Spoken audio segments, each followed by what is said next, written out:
behavioral change and cultural change which has happened in people's mind and in their lifestyle too right now, right?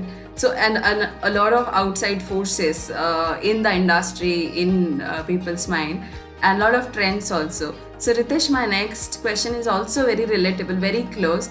So how these outside forces and trends are impacting your industry, as people from all demographics, all region, every culture have moved drastically to the digital part. So Right. on the consumer behavior side.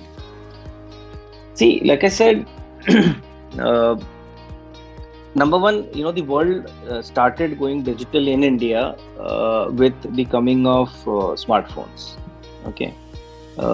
Starting with Airtel celebrating, the universalization of access to communication with their, campaigns in the time of 2G. And then you had 3G, and you had some fantastic idea campaigns about kids going to school from mobile phones, Yes, etc. yes. All of which are precursors of what we are going through right now. Okay, I mean, we are actually literally going through that idea ad as life today. Yes, you uh, reminded me that idea ad. Right. what an idea, Sergi.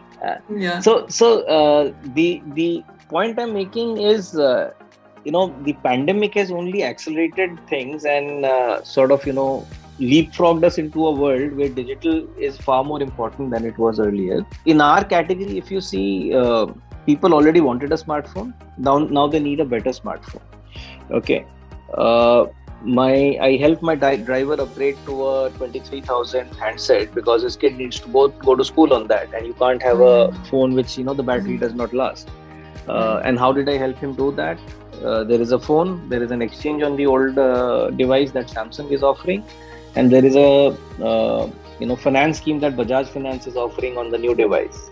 Okay, Oh. so this entire ecosystem play is what really a retailer does. I mean, nobody can unlock the potential of India for digital on their own. A brand cannot make stuff cheaper for India than for the rest of the world, because the supply chain is the same.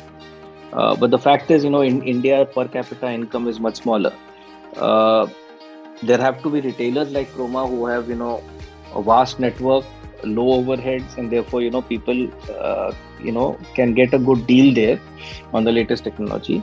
Uh, People like Croma have to tie up with, the robust ecosystem of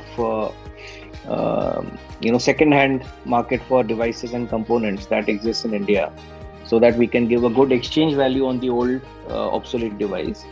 Uh, People like Croma also have to work with finance companies, banks, etc., who are working very hard to create credit scores, reliable credit scores, which will offer people like my driver, okay, or my maid to get stuff on credit.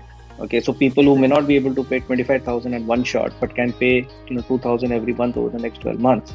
And this is really the unlocking of the digital potential in India that we are looking at right now. So Croma had started expanding into smaller towns before the pandemic happened. Uh, Croma had started enjoying business online from not just smaller towns, but places we have not even heard of, even before the pandemic happened. And of course, Amazon, Flipkart are doing a fantastic job in terms of serving customers across 6,000 pin codes in the country.